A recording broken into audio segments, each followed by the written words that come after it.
No one expected the standoff to erupt this fast. Cameras were already rolling when the temperature in the room shifted, when the rhetoric sharpened, when what had been political theater suddenly felt like the first tremor of something bigger. The words weren't just words anymore. They were lines in the sand, and when the escalation came, it came loud, unapologetic, and unmistakable. Washington had fired a shot across the bow. Ottawa didn't blink, and in that silence before the response, the world leaned in. The confrontation between Donald Trump and Canada had been simmering for months, maybe years, beneath trade disputes, defense spending arguments, and public jabs that felt more personal than diplomatic. But this time was different. This time it wasn't a headline buried beneath market updates. It was a direct escalation, sharp language, aggressive posture, unmistakable pressure. The message from Trump's camp was clear. Canada would not be allowed to drift beyond Washington's gravitational pull without consequences. But Canada is not a satellite, and the man at the center of its economic authority, Mark Carney, understood something fundamental about power. Power is not only volume. It is not only dominance. Sometimes it is restraint, sometimes it is timing, and sometimes it is the ability to respond not with fury but with precision. When Trump escalated the showdown, insiders described the move as strategic brinkmanship. Publicly, it was framed as tough negotiation. Privately, it was something else. Pressure applied at the exact moment markets were already fragile, when energy prices were volatile, when alliances were under strain. It was an attempt to force alignment, to corner Canada into compliance on economic and security priorities. The tone was unmistakable. Fall in line or face the fallout. But Carney did not issue a fiery rebuttal. He did not trade insults. He did not perform outrage. Instead, he made a move that stunned analysts on both sides of the border.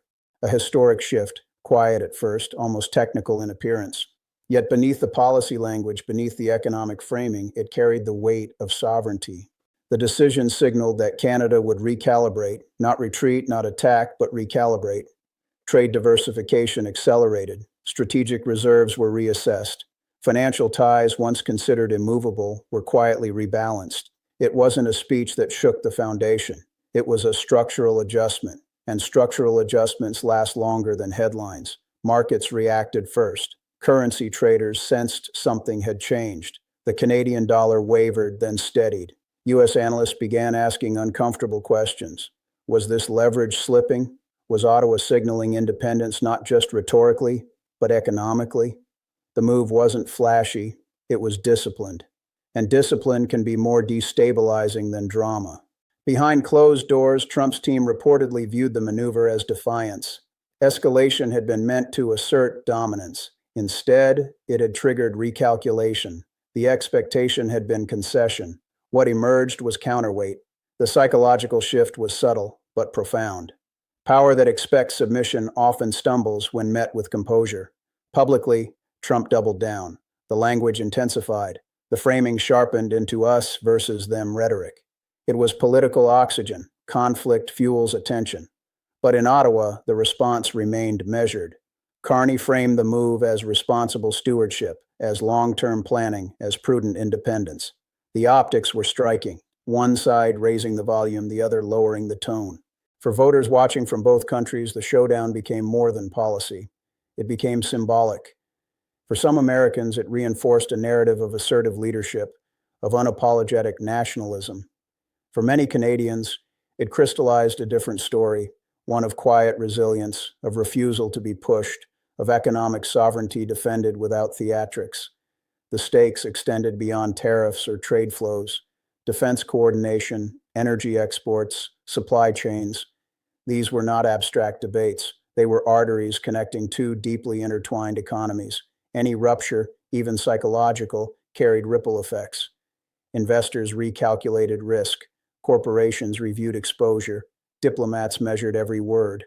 Carney's historic move wasn't about severing ties, it was about diversifying them. By broadening partnerships and reinforcing internal capacity, Canada signaled that reliance would not equal vulnerability. The message was subtle but unmistakable. Cooperation would continue, but not under threat. Trump's escalation strategy had always relied on unpredictability. It disrupted opponents, it commanded attention, it forced reactions. But unpredictability loses edge when opponents refuse to react in expected ways. When escalation meets strategic patience, the narrative shifts. Suddenly, the aggressor must decide whether to escalate further or recalibrate. The tension was palpable. Analysts debated whether this was a negotiation tactic spiraling out of control or the beginning of a deeper fracture. The US-Canada relationship had weathered storms before. Trade disputes, leadership clashes, ideological differences, none had fully ruptured the alliance. But this felt different because it touched identity. For Trump, projecting strength was central to his brand. For Carney, projecting stability was central to his. Two philosophies collided not just in policy but in posture. One thrived on confrontation, the other on calculated adjustment. Neither could easily retreat without appearing weakened. International observers watched closely. European partners saw echoes of broader transatlantic tensions. Asian markets monitored supply chain implications. The global economy, already navigating uncertainty, did not need another fault line. Yet here it was, two long-standing allies locked in escalating rhetoric. As days passed, speculation grew. Would tariffs expand? Would defense agreements be renegotiated? Would this remain economic sparring or tip into diplomatic frost? The uncertainty itself became leverage, and uncertainty in markets is currency. Carney's team quietly emphasized resilience. Canada's fiscal framework, its diversified resource base, its growing trade ties beyond North America, these were shields, not swords. The goal wasn't confrontation, it was insulation. The less vulnerable Canada appeared, the less effective escalation would become. Trump, meanwhile, framed the standoff as necessary correction. He argued that imbalance had persisted too long, that allies had benefited disproportionately. His base heard fairness, critics heard pressure, the narrative fractured along political lines, amplifying polarization. Yet beneath the political theater, something strategic was unfolding. Carney's historic move signaled that Canada would not anchor its economic future solely to one relationship, no matter how significant. It was a pivot toward multipolar engagement, a hedging strategy against volatility. The psychological impact on Washington was subtle but real. Escalation works best when targets feel trapped. But Canada was demonstrating options. Options dilute leverage, and leverage is the lifeblood of aggressive negotiation. The showdown was no longer about a single policy dispute. It had evolved into a test of will, of philosophy, of endurance. Would volume overpower restraint? Would unpredictability outmaneuver patience? Or would measured recalibration slowly neutralize escalation? Public opinion in Canada rallied around sovereignty. Even critics of Carney's policies acknowledged the symbolic importance of standing firm. In the United States, reactions were split. Some praised toughness, others warned of self-inflicted damage to a critical partnership. Behind every headline, advisors calculated risk. Escalation has a cost curve. Push too far, and markets recoil. Appear weak, and political capital erodes. Both leaders navigated a narrow corridor between dominance and stability. The tension reached a new pitch when additional economic measures were floated from Washington. It was unclear whether they would materialize or remain rhetorical pressure, but the mere possibility intensified scrutiny. Investors dislike ambiguity, allies dislike unpredictability, adversaries exploit division. Carney responded not with a speech but with policy refinement, strengthening internal industries, expanding outreach beyond traditional partners, quietly reinforcing financial safeguards, each step incremental but collectively transformative. The historic nature of the move lay not in spectacle but in trajectory. It marked a shift from reactive alignment to proactive independence. It signaled that Canada's strategic calculus would not hinge solely on American posture. Trump's escalation, intended to assert control, had inadvertently triggered diversification. And diversification, once begun, is difficult to reverse. It creates new pathways, new incentives, new relationships. As weeks unfolded, the rhetoric softened slightly, but the structural adjustments remained. That was the enduring impact. Words can fade, policies endure. Observers began to question whether escalation had achieved its intended outcome. Instead of forcing concession, it had accelerated recalibration. Instead of isolating Canada, it had unified it. The showdown had revealed something fundamental about modern power dynamics. In an interconnected world, pressure can backfire.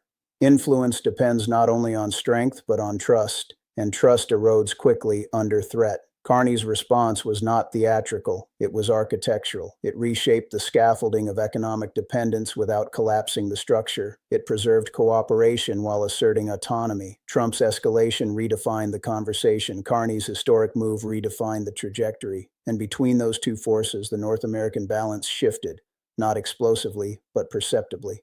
The world watched, not for fireworks, but for signals. And the signal was clear. Alliances in the 21st century are negotiated continuously, not assumed permanently. The aftershocks did not arrive in a single wave. They spread quietly, like a tremor that ripples beneath the surface long before buildings sway. In Washington, strategists reassessed assumptions that had guided decades of cross-border coordination. In Ottawa, policymakers accelerated contingency planning, no longer treating escalation as temporary turbulence but as a structural variable. Trump continued to frame the showdown as leverage in pursuit of better terms. The language remained combative, calibrated for domestic resonance. Yet behind the scenes, economic advisors confronted a more complex equation. The United States and Canada share one of the most deeply integrated trade relationships in the world. Disruption would not fall neatly on one side. Carney's historic move had altered expectations. By signaling diversification, he reduced the psychological weight of dependence. Markets thrive on predictability, but they also reward resilience. The perception that Canada could absorb pressure without capitulation steadied investor confidence. Diplomatically, the tone shifted from confrontation to guarded negotiation. Both sides recognized the mutual stakes: energy pipelines, automotive supply chains, agricultural exports. These systems were intertwined beyond easy disentanglement. Escalation risked collateral damage. Yet neither leader could afford visible retreat. For Trump, strength was narrative capital. For Carney, sovereignty was political currency. The stalemate became a test of endurance rather than explosion. Public discourse intensified. Commentators debated whether this marked a new era of transactional alliances. Was this the future of international relations, constant leverage, perpetual recalibration? Or was it a temporary clash of leadership styles amplified by media ecosystems hungry for drama? The answer lay somewhere between spectacle and strategy. Trump's approach relied on pressure to extract concessions. Carney's relied on reducing exposure to pressure altogether. One tactic sought advantage through dominance, the other sought security through independence. Over time, subtle compromises emerged. Language softened, technical negotiations resumed, the headlines cooled. But beneath the calm, the architecture had changed. Canada's diversification efforts continued not as retaliation but as insurance. The historic nature of Carney's move became clearer in retrospect. It wasn't merely reactive. It anticipated volatility as a permanent feature of global politics. By embedding flexibility into Canada's economic framework, he reduced the impact of future escalations, whoever initiated them. Trump, for his part, demonstrated the limits of brinkmanship when applied to close allies. Escalation can galvanize supporters, but it also forces counterparts to innovate defensively.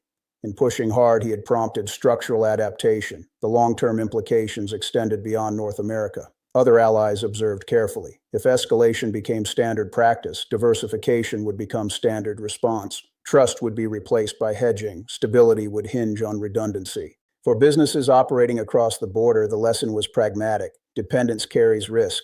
Diversify suppliers. Hedge exposure. Prepare for volatility. The political showdown translated into boardroom strategy. Voters, meanwhile, processed the drama through personal lenses. Some admired assertiveness, others valued steadiness. The clash became a referendum on leadership philosophy, force versus foresight. As months passed, the relationship stabilized, not because tension vanished, but because both sides adapted. The rhetoric no longer shocked. The policies no longer surprised. A new equilibrium emerged, shaped by escalation and response. Carney's historic move ultimately reframed Canada's posture. It signaled maturity in global engagement, a willingness to balance partnership with autonomy. It demonstrated that quiet recalibration can outlast loud confrontation. Trump's escalation, while dramatic, underscored a paradox. Power exercised too aggressively can catalyze counterweight.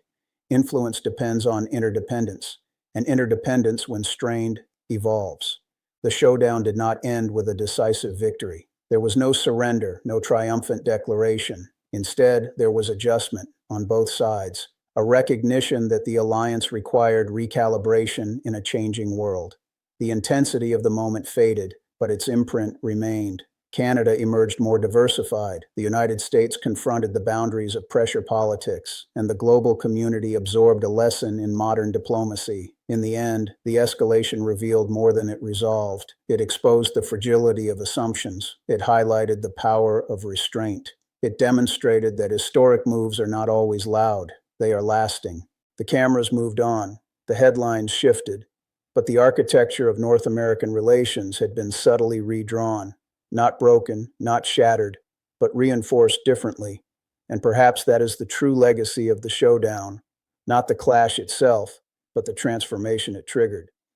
When escalation met composure, the future bent, not toward rupture, but toward recalibration. History may remember the rhetoric, markets will remember the adjustments, and leaders around the world will remember the lesson. In an era of amplified conflict, the most powerful move is sometimes the quiet one that reshapes the game entirely.